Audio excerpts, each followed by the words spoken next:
नमस्कार, स्वागत है आपका। आपके साथ में हूं अमित गर्ग शुक्ला और आप देख रहे हैं आपके मुद्दे। देश की आधी आबादी को संसद और विधानसभा में हिस्सेदारी देने पर संसद में बड़ी बहस जारी है। वहीं इस पर देश भर में सियासत भी हो रही है। महिला आरक्षण को लेकर कांग्रेस समेत पूरा विपक्ष दुविधा में नजर आ रहा है। एक तरफ महिला आरक्षण के समर्थन की बात कर रहा है तो दूसरी तरफ संसद में पेश संशोधन बिल का विरोध भी कर रहा है, जिसको लेकर बीजेपी निशाना साध रही है। सीएम मोहन यादव ने कांग्रेस के दोहरे चरित्र को लेकर निशाना साधा और कहा कि 3 तलाक ढोने का कलंक पहले ही कांग्रेस पार्टी अपने ऊपर लेकर चल रही है, लिहाजा एक और कलंक अपने सिर ना ले कांग्रेस पार्टी, ये सुझाव उनकी तरफ से दिया गया। इन्हीं तमाम मुद्दों पर आज चर्चा को आगे बढ़ाएंगे, लेकिन सबसे पहले आपको एक रिपोर्ट दिखाते हैं। आधी आबादी को हिस्सेदारी की बात, महिला आरक्षण का सवाल, परिसीमन को कौन बना रहा हथियार। देश की संसद और विधानसभा में देश की आधी आबादी को हक देने को लेकर संसद में बड़ी बहस जारी है। सरकार 2029 के लोकसभा में आधी आबादी को हिस्सेदारी देने के लिए महिला आरक्षण में संशोधन को लेकर चर्चा के लिए 3 विधेयक लाई, जिस पर विपक्ष सवाल उठा रहा है। विपक्ष का आरोप है कि सरकार नए बिल लाकर आरक्षण में अड़ंगा लगाना चाहती है। विपक्ष के आरोप पर बीजेपी हमलावर है। मध्य प्रदेश के सीएम मोहन यादव ने विपक्ष पर निशाना साधते हुए कहा कि 3 तलाक का कलंक कांग्रेस के माथे पर पहले से, महिलाओं के हक का विरोध कर कांग्रेस एक और कलंक नहीं ले। उसमें 3 तलाक के निर्णय का भी पाप कांग्रेस के सिर पे था, लेकिन लोकसभा से जो जिस ढंग से उनने बहनों का हक मारा था, उसी पार्लियामेंट ने उस कानून को पुनः परिभाषित करते हुए 3 तलाक के उस सुप्रीम कोर्ट के निर्णय को लागू कराया और बहनों को अधिकार दिलाया। ये उसी प्रकार से बहनों के लिए 33% का आरक्षण का देना, उनका अपने हक को उनको लौटाना है। सीएम मोहन यादव ने कांग्रेस पर महिलाओं के हक पर दोहरे मापदंड अपनाने का आरोप लगाया। उन्होंने कहा कि जनता सब समझती है। तथाकथित जो लोग भी विरोध कर रहे हैं उनको समझ में आना चाहिए, बहनों का उनका अधिकार देना, यद्यपि वो दोहरा मापदंड अपना रहे हैं। एक तरफ आरक्षण की समर्थन की बात कर रहे हैं, दूसरा परिसीमन और बाकी आड़ में लेकर मूलतः आरक्षण विधेयक का विरोध कर रहे हैं। जनता सब समझती है। वहीं कांग्रेस सीएम के बयान पर पलटवार कर रही, साथ ही 3 संशोधन विधेयक को लेकर संसद के विशेष सत्र बुलाने के समय को लेकर भी सवाल उठा रही है। जैसे नगरीय निकाय में दलित, आदिवासी, पिछड़े वर्ग की महिलाओं का आरक्षण सुनिश्चित है, इसी संसद के आरक्षण में, विधायक के आरक्षण में भी उनका पिछड़े वर्ग की महिलाओं का आरक्षण सुनिश्चित हो। इसलिए कांग्रेस पार्टी उस पर चिंता जाहिर कर रही है।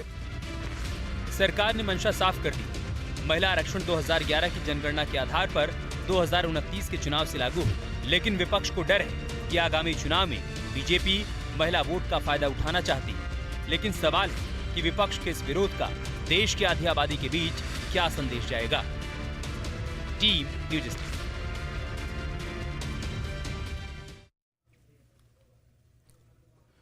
और चर्चा की शुरुआत करें उससे पहले आपको बताते हैं कि किन सवालों के इर्द गिर्द हम चर्चा को आगे बढ़ाने वाले हैं। हमारा पहला सवाल है, आधी आबादी के हक की बात विपक्ष क्यों उठा रहा है सवाल, इस सवाल का जवाब हम तलाशेंगे। हमारा दूसरा सवाल, महिला आरक्षण कानून 2023 में पास, तो अब 3 बिल क्यों लाए गए हैं, इसका जवाब भी हम तलाशेंगे। सवाल यह भी कि परिसीमन के लिए 2011 क्यों, नई जनगणना का इंतजार क्यों नहीं किया जा रहा है। महिला आरक्षण का समर्थन फिर दुविधा में क्यों है कांग्रेस पार्टी, यह भी समझेंगे।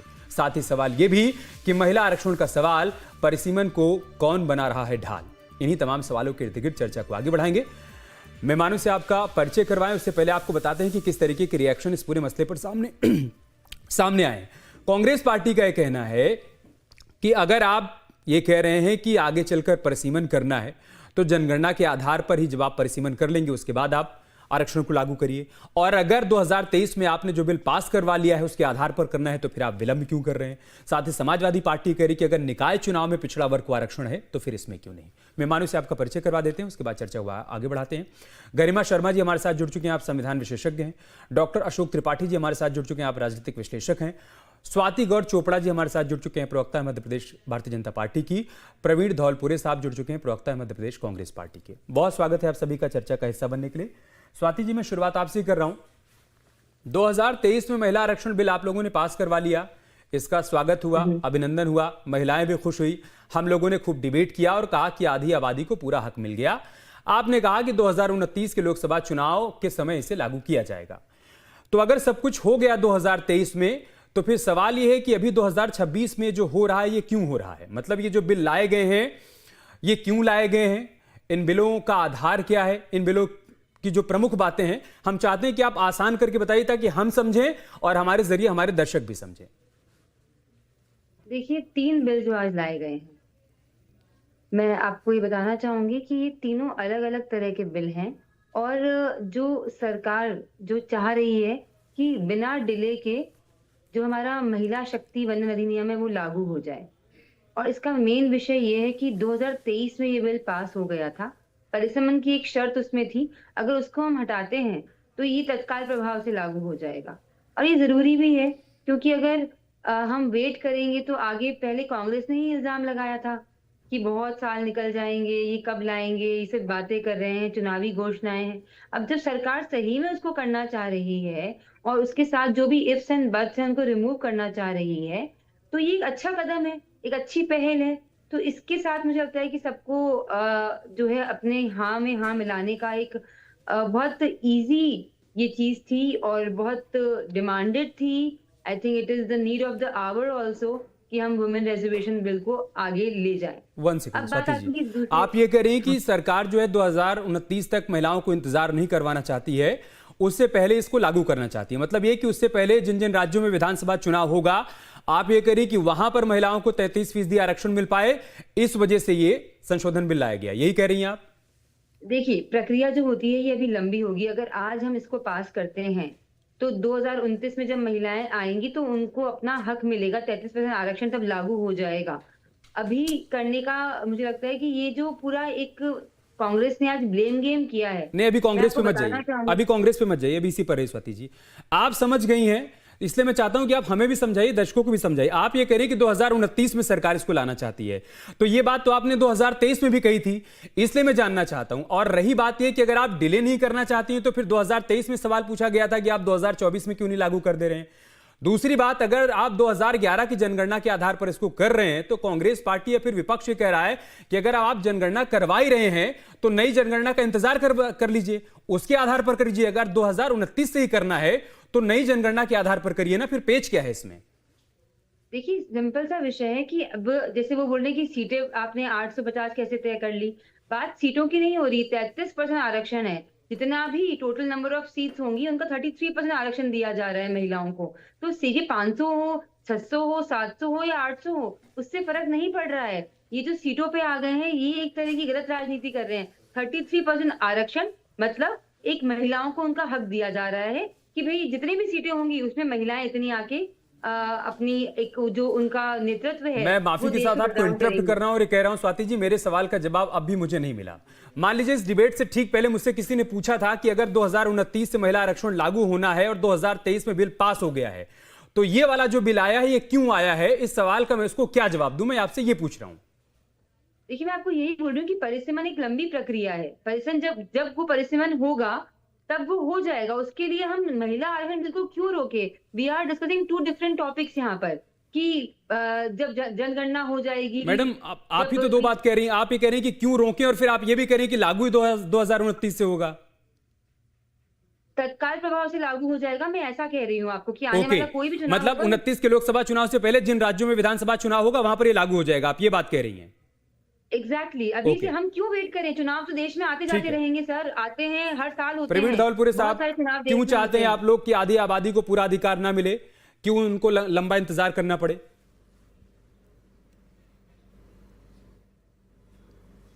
देखिए, जो मेरी बहन बेटी है स्वाति गौड़ जी, मैं उनको बताना चाहूँगा कि कांग्रेस ही वो पार्टी है जिसने महिलाओं को सम्मान दिया है, उनको आरक्षण दिया है।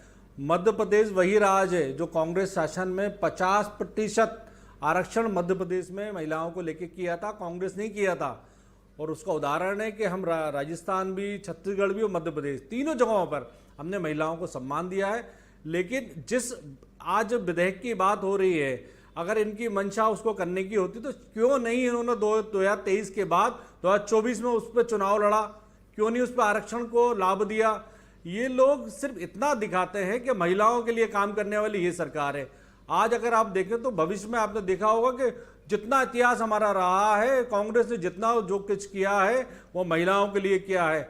आज यही कारण है कि जो शासन त्रिस्तर पंचायत चुनाव का आरक्षण कांग्रेस ने दिया था, उसका लाभ पंचायत से लेके जनपंचायत तक, जनपंचायत से लेकर जिला पंचायत तक कांग्रेस ने उनको दिया है। आज पूरे देश के अंदर लगभग 14 लाख। प्रवीण भाई देखिए, ये क्रेडिट का ब्लैंक चेक तो प्रधानमंत्री मोदी जी ने दे ही दिया। उन्होंने कहा कि ये अगर आपको क्रेडिट लेना है तो हम ब्लैंक चेक दे रहे हैं, आप ले लीजिए क्रेडिट, हमें कोई दिक्कत नहीं है। मेरा मूल सवाल ये था कि आप लोग आज जो विरोध कर रहे हैं वो विरोध क्यों कर रहे हैं? अगर आप ये कह रहे हैं कि आप महिलाओं को आरक्षण मिले इसके समर्थन में हैं, और अगर आप ये कह रहे हैं कि आपकी बहुत पहले की मंशा है, तो आप पहले क्यों नहीं कर पाए? आज वो कर रहे हैं तो आप उनके साथ खड़े हैं, तो फिर इफ और बट क्यों लगा रहे हैं? देखिए, हम महिला आरक्षण के विरोध में नहीं है, कांग्रेस तो शुरू से उसके पक्ष में नहीं है। हम विरोध में इसलिए हैं कि आज जो परिसीमन की इन्होंने बात कही है, आज जो जातीय जनगणना को लेकर लगातार राहुल गांधी जी इस बात को करते रहे क्यों, और ये जो जिस मंशा से लेके कर रहे हैं, अगर ये 33% देना चाहते हैं, कांग्रेस तो करिए 50% दे दीजिए ना पूरे देश में महिलाओं को आरक्षण।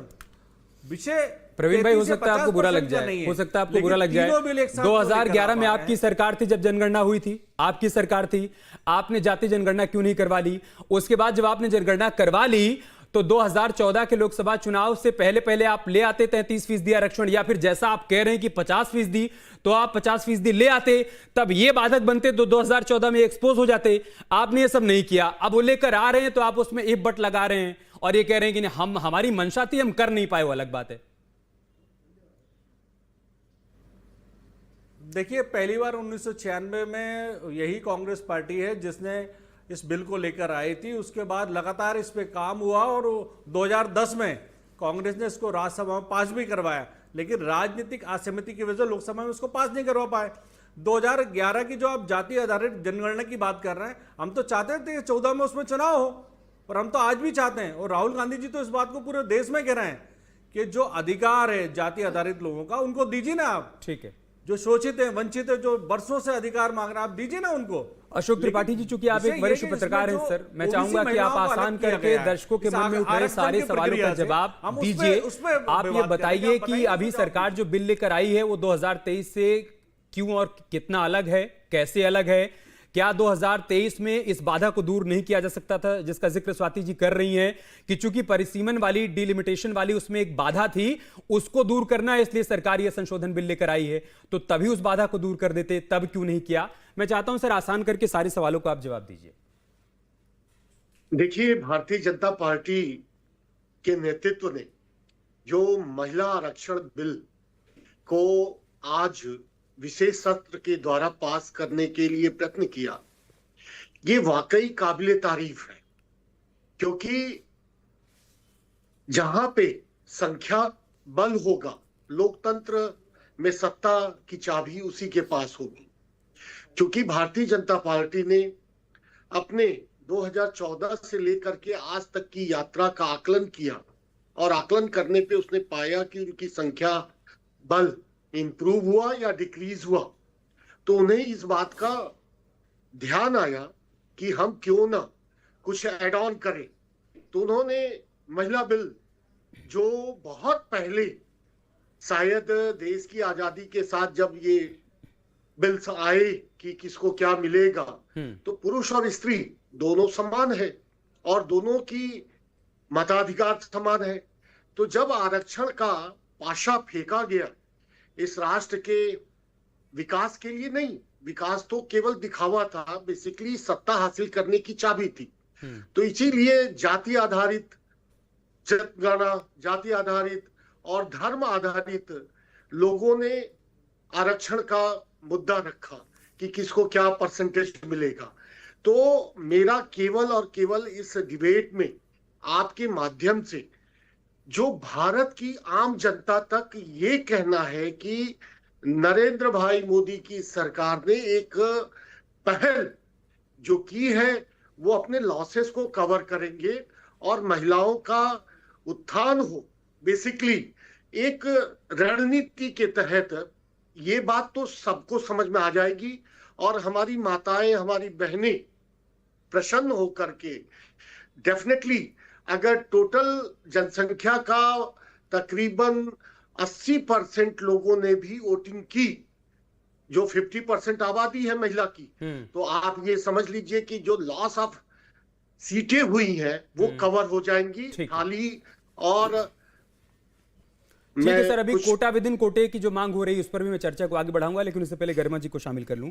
गरिमा जी, 2023 में जो बिल पास हुआ था, क्या उसमें वाकई में जो मौजूदा प्रावधान है डिलिमिटेशन वाले वो बाधक बन रहे थे? इस वजह से जरूरी था कि 2029 से पहले पहले अगर महिलाओं को अधिकार देना है तो एक संशोधन बिल को लाया जाए जिसमें डिलिमिटेशन का जो क्लॉज लग रहा है उसको हटाया जाए। क्या उद्देश्य यही है? एक संविधान विशेषज्ञ के तौर पर आप समझाइए आसान करके। जी, कोई ऐसे रुकावट नहीं है जिससे ये प्रावधान जो है ये लागू नहीं हो सकता है, चाहे लिमिटेशन हो या सेंसस हो। हाँ। जो ये दोनों की चीजें कही जा रही हैं कि इन दोनों चीजों की वजह से जो प्रावधान है ये लागू नहीं हो पा रहा टाइमली, ऐसा कुछ नहीं है। मैं आपको सिर्फ लीगली बता पा रही हूँ। हाँ। जितनी मेरी समझ कहती है कि ये जो कॉन्स्टिट्यूशनल बिल पास हुआ था उसमें जो सत्ता है उन्होंने यही बोला था, जो बीजेपी थी उन्होंने यही बोला था कि हम 2026 के टाइम पे हम इसको लागू करेंगे। अब कह रहे हैं 2029 के टाइम पे लागू करेंगे। जब तक टाइमलाइन सेट हो रही है तब तक लीगल एम्बार्गो कुछ नहीं है इसमें। वो ये जो क्लॉजेस हैं वो लगा के रख सकते हैं जिसकी वजह से इनका कोई रुकावट नहीं हो रहा है। जी नहीं, मतलब ये सवाल तब भी हमारे जहन में आया था कि अगर 2023 में इसको पास कर दिया गया है और मौजूदा समय में लोकसभा में 543 लोकसभा सीटें हैं, तो उसी में 33% क्यों नहीं कर दिया जा रहा है? एक तो ये। दूसरा, अगर सरकार ने कह ही दिया था कि हम 2026 में करेंगे, जब हम डिलिमिटेशन करेंगे फिर से परसीमन होगा उसके बाद, तो अगर महिलाओं ने 2023 से लेकर 2026 तक इंतजार कर लिया तो 2026 से लेकर 2029 तक भी कर लेती, फिर अभी आपाधापी में, मतलब इसकी टाइमिंग को लेकर भी सवाल खड़ा हो रहा है। बिल्कुल। देखिए, जो हमारा क्वेश्चन है वो इस टाइम यही है कि इतनी डिले क्यों हो रहा है। हाँ। लेकिन मैं आपको इतना बता दूं कि जब तक ये टाइमलाइन बताई जा रही है लीगली इसमें कोई दिक्कत नहीं है। एक व्यू यही होता है कि ये वैलिड है। अगर पार्लियामेंट ये डिसाइड कर देता है और ये बता देता है कि ये कैसे लागू होगा और कब लागू होगा, तो ये लीगल है, इसमें कुछ इलीगल नहीं है। और लेकिन अगर कोई टाइमलाइन ऐसे डिसाइड ना हो तो तब ये एक चिंता का विषय बनता है।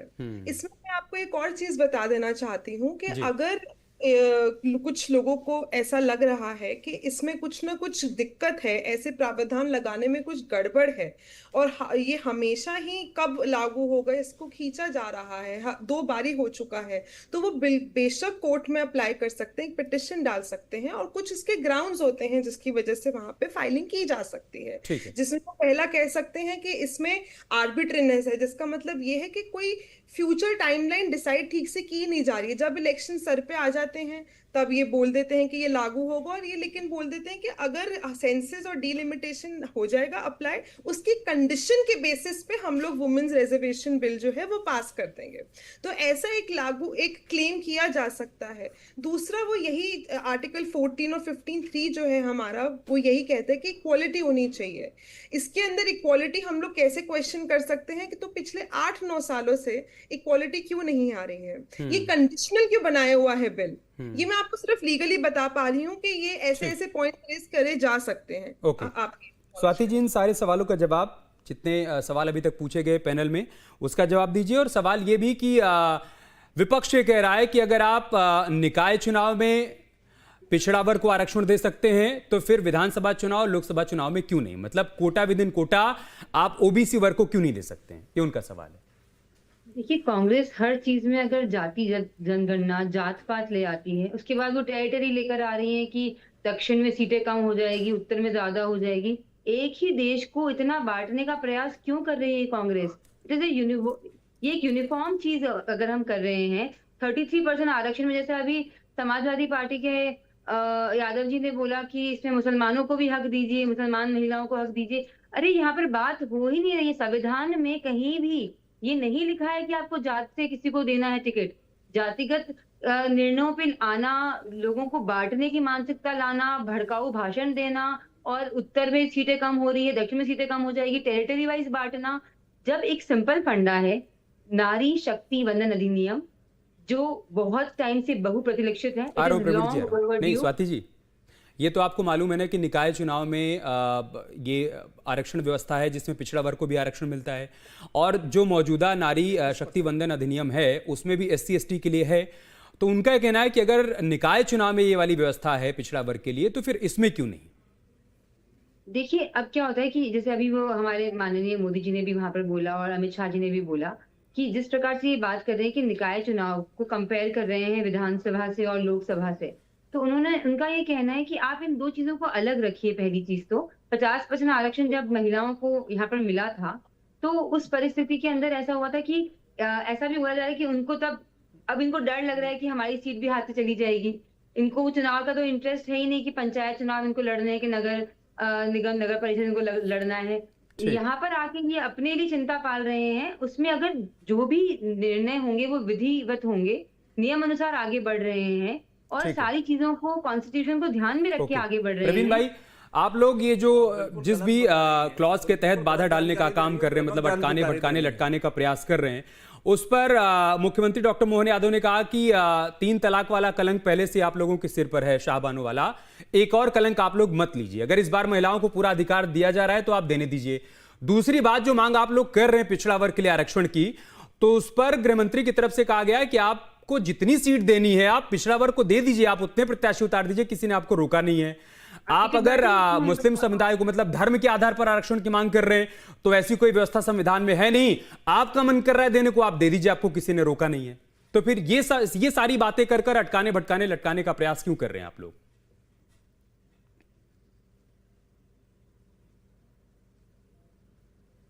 प्रवीण भाई।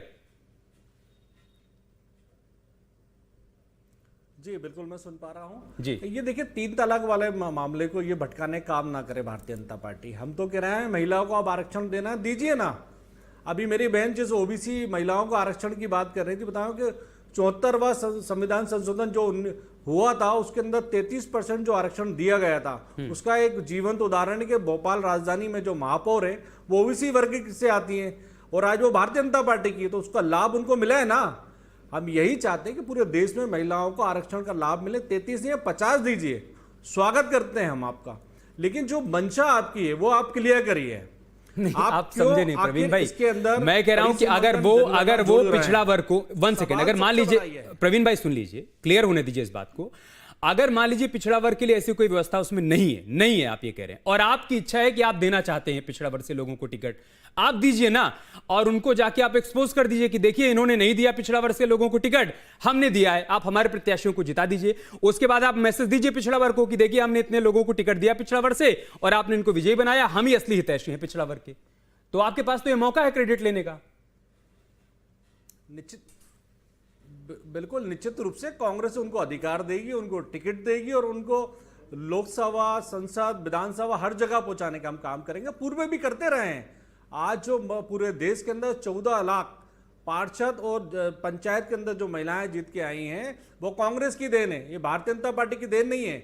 और कांग्रेस तो लगातार महिलाओं के आरक्षण के लगातार, हमने राज्यसभा में भी इस बात को रखा था, चूंकि राजनीतिक सहमति नहीं बन पाई थी तो लोकसभा में बिल पास नहीं हो पाया।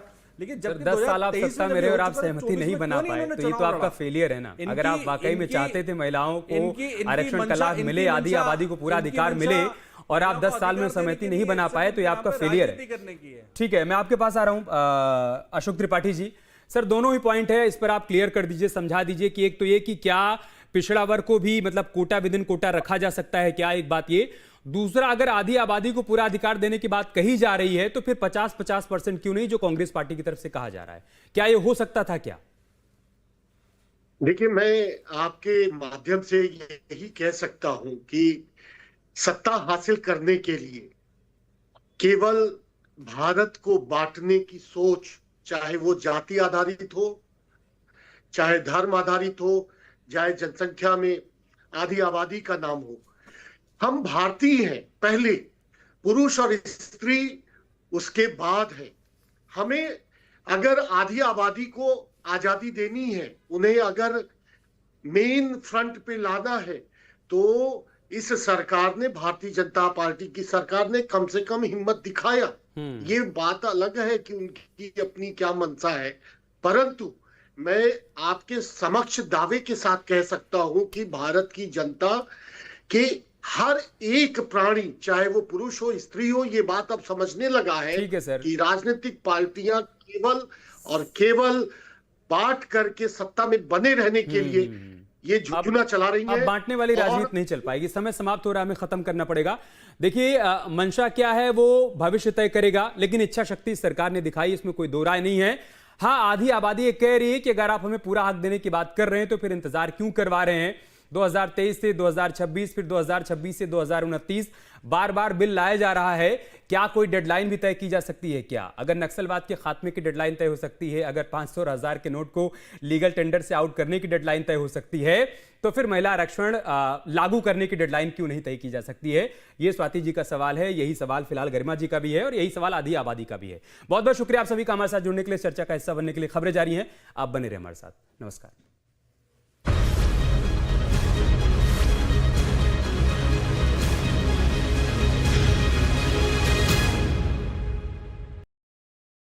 मध्य